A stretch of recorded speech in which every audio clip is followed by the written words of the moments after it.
Hey guys, welcome to a Warcraft 3 custom map replay. This is The Coming of the Horde, a grand strategy map by TheBronzeKnee.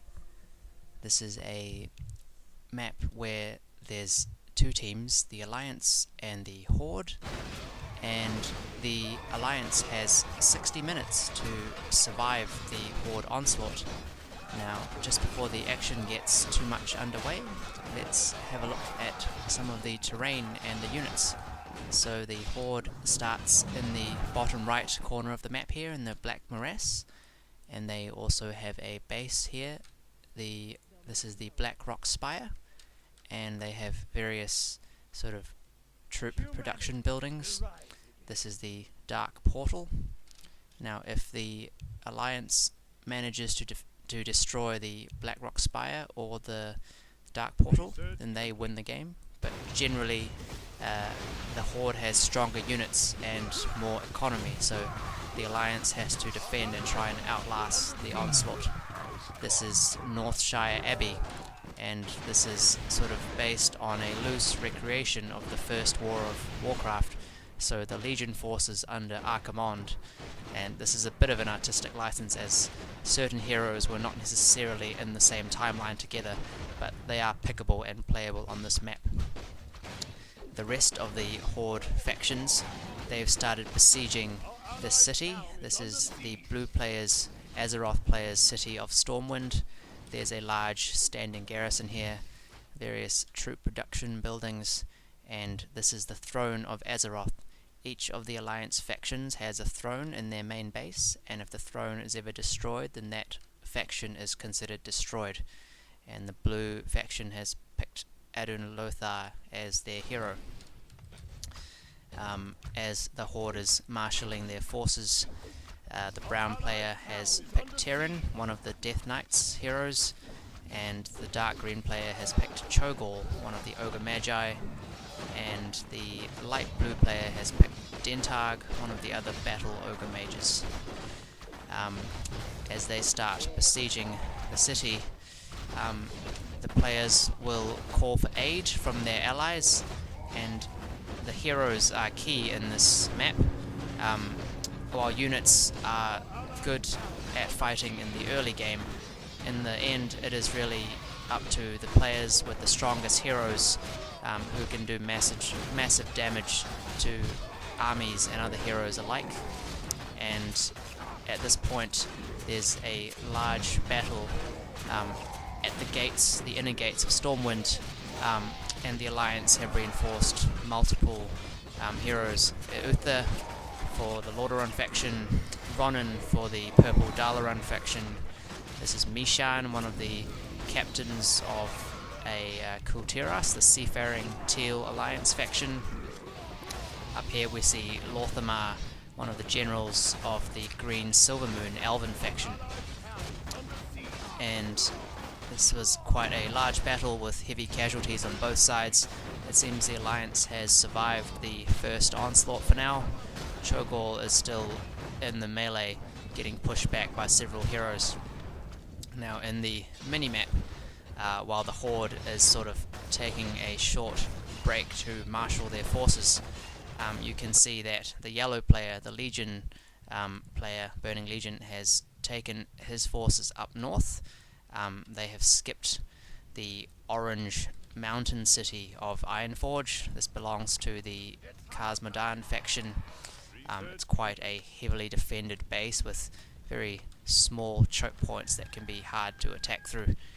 And the Legion player has gone up past the 3 bridges of the Thandal Span, and it's key to bring workers with you to make forward bases wherever you go, to make it easier to attack and to reinforce your armies.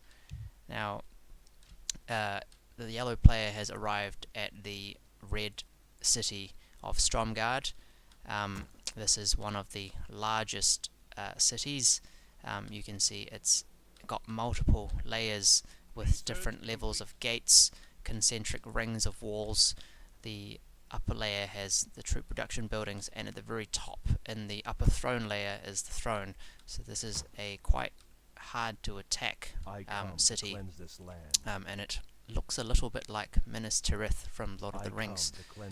Now, Red has chosen to put his garrison at the front double great gates, while Yellow may have made a base, but actually he seems to be feigning, and he's taken his forces once again, bypassed Red, and gone up to the Silver Moon outer gate here, which is defended by a group of elven archers. And meanwhile, back at Stormwind in the bottom, it seems the Horde is preparing for their next attack.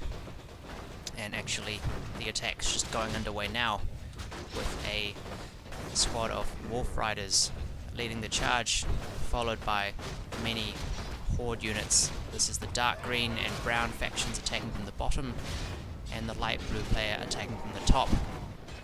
Meanwhile, the Alliance has brought a large number of units. You can bring units either by land, by sea, or when heroes teleport in, they can bring 5 units with them as a sort of bodyguard. And you can see the Alliance has brought a large amount of troops and siege weapons and even workers to make towers. Towers are sort of barricades that can block off choke points and make it harder to attack. Now the Horde has brute forced their way through into the inner level of Stormwind.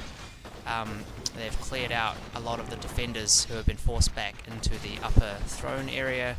There's a number of heroes on quite critical HP, but fear not, heroes can resurrect themselves at the throne if they are ever defeated and will be back in action later. The Horde has arrayed their siege weapons, line of catapults constantly bombarding toxic boulders to pummel the Alliance forces. And that sound there was Dentarg unleashing his ultimate. It's a large area of effect nuke, but it requires some channel time, and the Alliance managed to take him out before he could finish the cast. Once again, the Horde forces have been repelled, but at quite heavy cost. You can see a large number of corpses there, and the Alliance will have a short break before the next attack. Now back up in the top right with Silver Moon, the yellow player has broken through the outer gates and has established a base inside the outer area of Silver Moon. He's prepared a large force, and he's harassing with his hero Archimonde, getting chased away by Lorthamar, before going in to attack the elven forces garrisoned inside the Silver Moon city. While there's a sort of lull in the action, so each faction has quite unique units, but they're split into general types. In general, you want to have your melee units, the swordsmen and the highborn infantry at the front, usually on hold position, blocking the narrow choke points.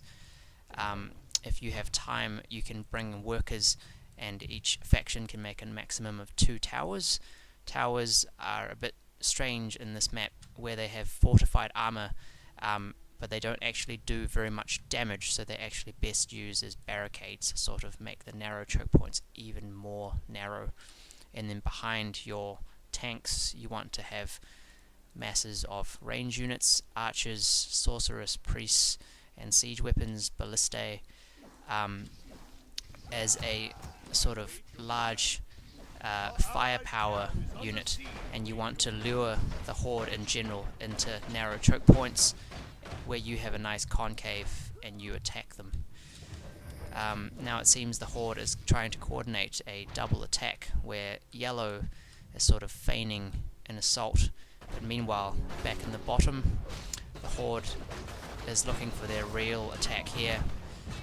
It seems Cho'Gall has charged forwards rather unwisely to his doom, which has angered the rest of the Horde tribes into launching an all-out assault. This seems to be a massive battle underway. In the minimap you can also see the green player is getting assaulted by yellow at the moment, but we'll keep our camera on this battle for now. There's a legion of Horde units assaulting the front gates with masses of catapult batteries bombarding into the throne room. And meanwhile, Cho'Gall has resurrected, he's back in action. the 3 Horde heroes here commanding their forces, and the Alliance defenders are getting picked off very quickly. There's a sheer mass of Horde units. Now the purple mages have cast their monsoon spell, the powerful lightning spell, which has thinned the numbers somewhat, and the gate is just about to fall. And now the Horde units will rush into the throne room, and this could be the end of Stormwind. And up here, unfortunately, we missed the second battle, but the Legion player has completely massacred the defences of the Elven Silvermoon player, as he was mostly defending by himself. And the key to the Alliance defenders is you really need good teamwork. You have to coordinate where to send your heroes, where to reinforce, and critical teleport reinforcements can swing the battle. But now the Legion has destroyed the Sunwell, and that is 2 thrones down for the Alliance. The blue throne of Azeroth and the green throne of Silvermoon, and that is about 10 minutes into the battle, so 6 thrones left. And it's important to note that certain thrones give the Horde extra bonuses for defeating them. For example, defeating the blue throne grants access to ship units, so the Horde will start spawning shipyards at various beaches, and they can start assaulting the sea island nation of COTH, which is completely just an island, so it's unable to be attacked until blue falls. And this would be a good place to stop this first part of the coming of the Horde. This is my first YouTube cast. Please give me any tips and feedback, and if you enjoyed this, leave a like and stay tuned for part 2.